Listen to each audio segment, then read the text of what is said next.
Hello my friends, this is episode 9 of my 10 videos I'm doing taken from my book 16, my book, one of the chapters of my book called, the last chapter of my book entitled 16 Facts About the Covert Malignant Narcissist Sociopath. And this is my book, Finally Free, My Exodus from the Covert Malignant Narcissist Sociopaths. Since I'm not a paying member on YouTube, a paying creator on YouTube, I am not able to attach links to my videos. I may look at what they want, what payment they want, and whether or not there is any way for me to pay that and put a link. So I'm unable to put the link for my book at the moment. I'm unable to attach it to my videos. It is on Amazon, and it's a bit frustrating to me that it is difficult to find on Amazon, but it is there. And you've got to search on the obviously search on the title. I am Eva, the author. I'm using a pseudonym, Eva. This is my artist name, so that's what I'm using for anything I create, including this book. And the title, Finally Free, My Exodus from the Covert Malignant Narcissist Sociopaths. Just takes a little digging, but you will find it. And obviously, if you'd like me to share a direct link with you, just send a message. I'll respond. So, for this episode, I'm going to give you an item from 16 Facts About the Covert Malignant Narcissist Sociopath. I'm going to read what I wrote in my book, and then I'm going to give you a little bit of commentary on a little bit flesh out the details on my personal experience, because this is all about my personal experience. So, I think most people know that narcissists gaslight their targets. I apologize. There was one other thing I wanted to add, which is, again, I don't want to be, I've said this in other videos, I don't want to be repetitive and bore you. If this is the first video you're seeing, just very briefly, I am sadly very experienced with this type of individual. It started with my parents. My parents were covert malignant narcissist sociopaths and did profound damage to me. And I've had to do a lot of work over the years. It's an ongoing, we never graduate, we never get to perfect. That's perfect is a ridiculous idea, but it's an ongoing effort. And I wrote this book for a few reasons. One, just it's necessary. It was necessary. Number two, I'm not keeping people's nasty secrets any longer. Perhaps, or very important, maybe at the top, or one of the most important reasons, is that for all of the other people who may be trapped in a toxic trap with a covert malignant narcissist sociopath, my experience serves as another validation. And it is my hope that if you are entangled in a toxic trap, that's something that I share with you from my work, from my book, from my videos, will serve to support you, help you to extricate yourself from the entanglement. And if you are not entangled in a toxic trap, and you have not had the misfortune of this experience, then I invite you to use my experience as your cautionary tale. Use this as your education, to recognize behaviors and avoid getting yourself into one of these. They are terribly, terribly, horribly damaging. The arm of this damage is very, very, very long. They get in there and they really, really hurt their targets. So my parents, being what they were, they primed me to be an ideal target for every covert malignant narcissist sociopath who followed my parents, who walked into my, who impacted my life or was in my life after I got away from my parents. And with my parents, I had to escape from them. And lastly, my current circumstances are such that I am still paying for what the last one did. I will never allow another into my sphere. I will never allow another to get into my head and into my life and into my energy. And but prior to the last one, I did not have the education. I did not know the science. I did not know the terminology. And when I refer to covert malignant narcissist sociopath, I am using a scientific reference as per the DSM-5, which is the kind of, I guess, the psychologists and health communities standard. I'm not using these words as sort of lightly chosen adjectives. So for this video, and if you know anything about this, and many people are starting to become more knowledgeable, you know that this type of individual gaslights. So here's what I wrote about they gaslight. They gaslight, quote, "I never said that," end quote, about the thing they just said 10 seconds ago. I have literally recorded, you recorded as in videoed, Mr. X, and played it back to him. And he has looked me dead in the face and said that he didn't say that. When I was playing back to him the exact, him saying that exact phrase. This is how they make you lose your mind. When I pressed with facts, he prevaricated with, "Well, I didn't mean that." To which I invariably replied, "Then," oh, hard for me to turn my page in, excuse me. "Then you shouldn't have said it." They respond to this with a word salad of accusations and evasions. So their behavior does not match their words.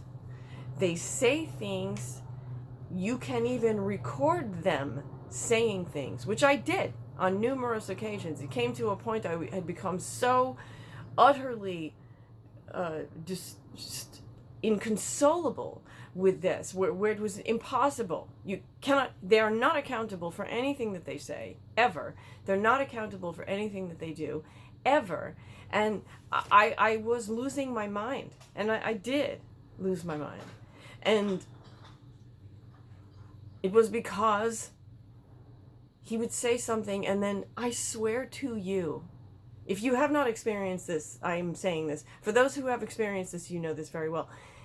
Within seconds of them saying something, they literally say to your face, like looking you in the eye, "I didn't say that." And then you can play a recording of them saying that those few minutes ago, and they will look at you and still say, "I didn't." I mean, it's really, this is where you start to get this complete cognitive dissonance. Like, what? I can't process this. It must be me, right? So I strongly, strongly, strongly, strongly, strongly encourage you to trust me when I tell you, you are not crazy. If you're going through this and you are doubting yourself, which I did, and you're having all kind of awful internal hell, it's not you. It is this person who they know what they're doing. That's the other thing. They know what they're doing. And I said this in another video, trust me, they will only always get worse. This is not negotiable. They will always get worse. This, I rarely use the phrase, I rarely use the words always and never, but in this case, I am using always and never. They never, I'm telling you, never get better. They never stop doing this shit to their targets, to their victims. I know there are people out there, there's one person who does videos on YouTube, and I have total confidence that he's a decent person. He is I don't know if he's in daily, but he is in regular therapy. He has somebody he meets with regularly for him to do the work that he does to be able to be in a relationship. But he defines himself as a narcissist, as a DSM-5 classified narcissist. And he is, from what I understand from his videos, he is still supporting a relationship with his wife, and I believe he has a child. And he is doing that by constant management of this. But he's the only person I know of that does this. I have never seen any other individual on this spectrum who has done that. And my own experience with all of the ones that I have had the misfortune to be entangled with, not a single one. Never. And it isn't worth. And this individual that I told you about on YouTube, his wife left him. They have since been able to reunite, but she did leave him. So, anyway, enough about that. I'm sharing my experience, and this is what I will tell you. Save extremely rare circumstances. And don't, it's like planning. It would be the equivalent of planning, like, I'm winning the lottery today. I buy lottery tickets every single day.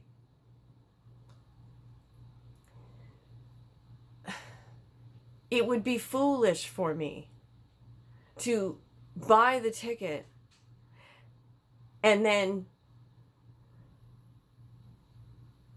make claims or promises based upon the prize money of the ticket.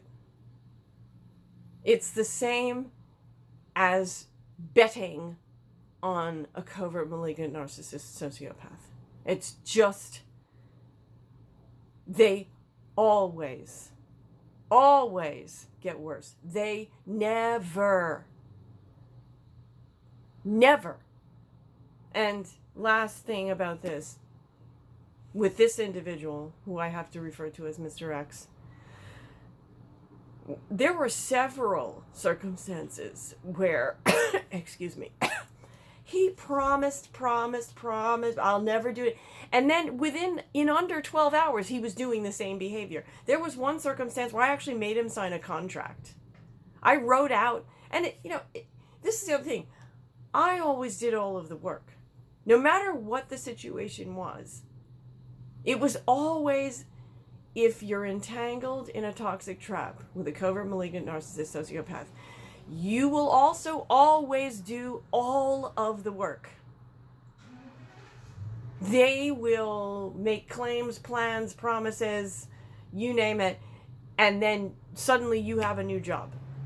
In addition to everything else, you will always be doing the emotional work. You will always be doing all of the work in that dynamic. They never change the behavior. They don't have to. They've been getting away with it for their entire lives, and they get the payoff. They've been getting the payoff for their entire lives. So, I'm going to give you a definition of word salad, and then there'll be the 10th video, which I'll just do tomorrow. Word salad. An incoherent, rambling, dysfunctional statement or collection of statements consisting of an odd mix of seemingly random words and phrases. It is a circular language tactic to confuse you, use your words against you, define you as the problem, and divert away from addressing the issue. Word salad will include, but is not limited to, introducing unrelated, quote, issues, end quote, or past events into the current conversation. It will also include, and is not limited to, blame shifting, projection, stonewalling, sympathy ploys, victim dramas, such as suddenly crying or morphing into excessive emotion, equivocating, and, as I mentioned, this is about gaslighting. There are more things that could be added to this list. The ultimate goal in any situation is that the covert malignant narcissist is never held accountable for anything that they say or do, for any dissonance between their actions and their words, period.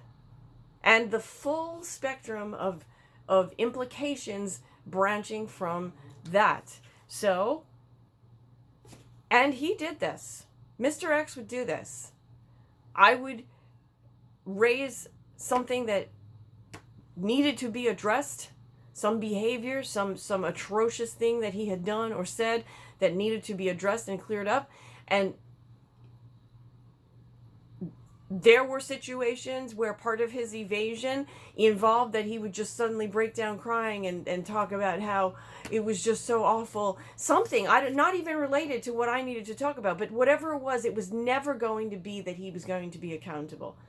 He would like start crying and have like way too much emotion, or perhaps get way too angry and be violent and scary and intimidating.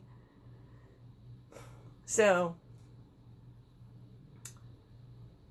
I guess I'll stop with that. I hope this isn't kind of a sort of an abrupt ending. I hope this is helpful. Please write a note, ask questions if you want to be able to get the book. If you want to, you want a link to the book, please write. Actually, I could go into my comments, and I could post the link to the book in my comments at the very least, right? So I'll go back to the other videos and I'll try that and see if I can do that. I don't remember if we can post links in the comments, but I will try.